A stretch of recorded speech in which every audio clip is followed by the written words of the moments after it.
Hey, what's up guys? In today's video, we're gonna be working on the Dodge Dakota. We're gonna be fixing some leaks on the transmission. So when we picked this truck up, it was having some leaks and we kind of narrowed them down now to a few different spots on the transmission, kind of around the pan gasket. Also, we're gonna change the filter that's in the transmission as well. Whatever it takes transmission, they supplied the parts so that we could get the job done. So if you guys need any transmission parts, definitely check out whatever it takes. I'll link them in the description below. You guys can check out some of the stuff they offer. They pretty much have anything and everything for transmission. So definitely check them out. Let's go ahead and get into today's video. All right, so we have a host of stuff. So here is a transmission filter that we're gonna be replacing. Inside this big piece of cardboard is a gasket for the pan, and underneath we have a brand new oil pan. Not only that, but we do have this special tool, and we have two seals, but we're only gonna need one, just that some are different depths on these transmissions. So whatever it takes, sent me both of them, just in case it is one of the larger style seals. So this goes on the shift fork, or I guess the shift selector shaft seal remover and installer tool. So that's what they're calling it. I'll link all these products in the description below that we're gonna use. This is gonna be a separate video. I'll show you briefly how we're doing that, but I wanna make this a dedicated video because it is a very common issue on these transmissions, and a lot of people are just gonna wanna change this seal. So let's go ahead, get this truck up in the air and start working on it.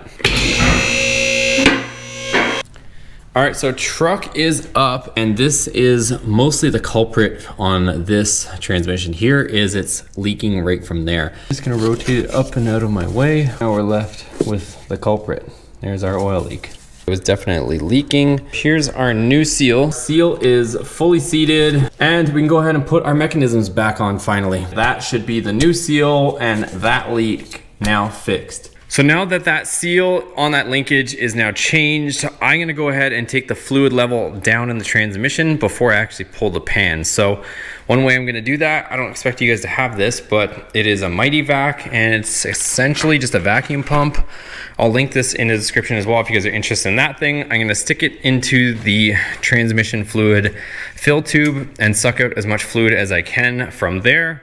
That way it's not a huge mess when we go ahead and take those bolts out from the bottom. So there it is. It's pulling out red transmission fluid from our fill tube.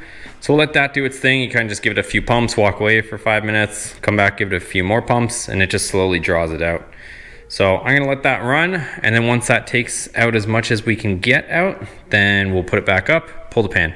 Okay, so I kind of, honestly, I left this overnight, and I just, whenever I kind of got a chance, I ran over, gave it a few more pumps, and because it's a little bit of a slow process, but I think this is gonna help.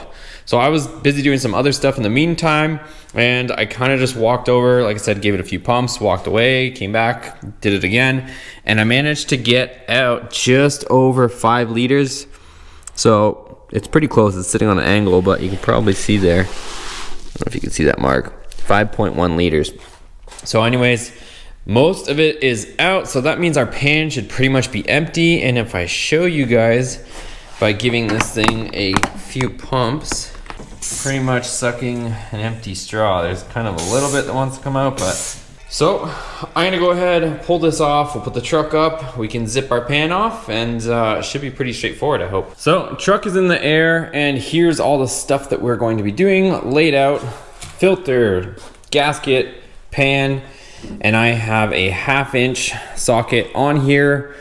And it's kind of, because it's a little bit older vehicle, I've tried both. So I've tried putting a 13 on and a 1/2-inch, and the 1/2-inch is tighter than the 13 mil. So some of these kind of earlier, like mid late 90s and even early 2000s, they still had a lot of Imperial stuff on them. So double check before you go ahead and throw a bolt on there or a socket on there. And this is almost becoming something of the past too, where you can actually access all the bolts. So we can go ahead and get to all of them. A lot of newer vehicles, you can't really do this anymore either. So I'm gonna zip these all off. The pan should be pretty much empty. Might have obviously a little bit in it, but should be coming off pretty decently.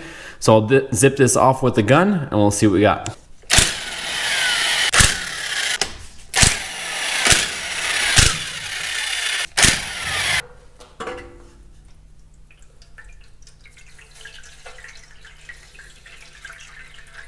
All right, so pan is off, and even though we drained most of the fluid that you guys saw we removed, there's still quite a bit in the pan. So the pan was still about half full.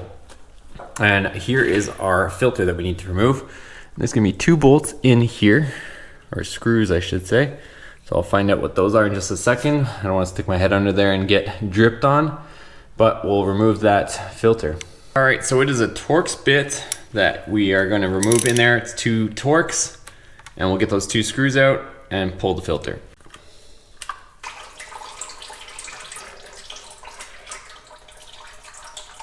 And just before we install the new filter, I just want to point something out. So see this little gasket here? You'll notice on the old filter, there is no gasket sitting there. If you look up, the gasket is still stuck to the valve body. So you definitely want to make sure you remove that. Otherwise we would be into a whole host of issues, I'm sure, of not having a good seal on our filter. So make sure you double check for that. Just before we install that filter, let's see if our gasket wants to come off in one piece or if it's going to be a nightmare. Looks like it might come off clean, hopefully. It's definitely been on there for a little while. I think we might be in luck, boys. All right, so I wiped off all my mating surface from my gasket, so that's ready to go too.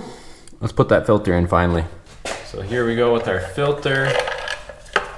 And if you want to be a Torx spec guy, this is 35 inch-pounds, but that's, I don't even think my torque wrench goes that low. So I'm gonna go ahead and just snug them up with this hand driver and not go crazy on them, which I am confident in, but like I said, those Torx specs are 35 inch-pounds, not foot-pounds, but inch-pounds. And last but not least is our transmission pan with our new gasket on it. So I'll run around and just put in a few bolts to hold it in, and then we'll torque it down to spec. All right, so the pan is on, and the torque spec for this is 12 foot-pounds, but it doesn't go any lower than that. So I'm going to tighten it up just by hand, snugging them all up, going in a crisscross pattern, and then we'll finalize it by hitting it with 12 foot-pounds.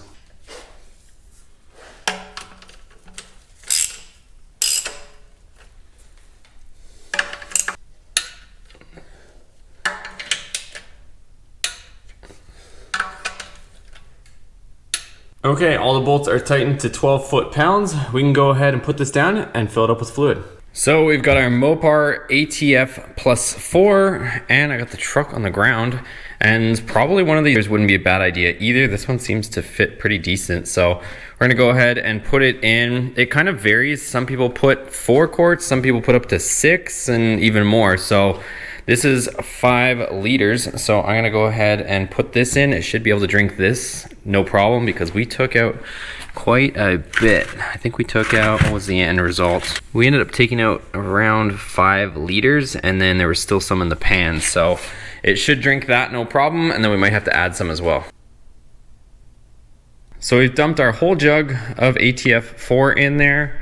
So we'll go ahead and set this off to the side. We'll start the truck and we'll see how far off we are.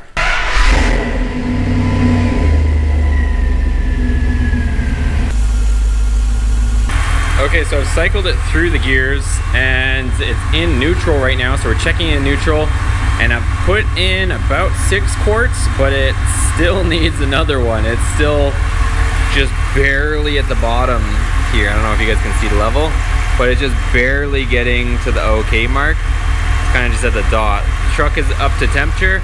I'm just gonna put in a little bit more and then we should be good. Okay, so it's just barely at the minimum mark, and that was after putting in about 7 quarts. So I haven't been driving it, so I'm assuming it would move up into the OK range after driving a little bit, but I'm gonna keep an eye on it, but just be aware that mine ended up taking out about 7 quarts. All right, so that's gonna do it for today's video, you guys. I hope you enjoyed it. If you did like it, make sure you give it a thumbs up for me. Also hit that subscribe button. We have a lot of videos on this channel and a lot more on the way. Again, thanks to Whatever It Takes Transmission for supplying those parts, and definitely go check them out if you're in need of transmission parts.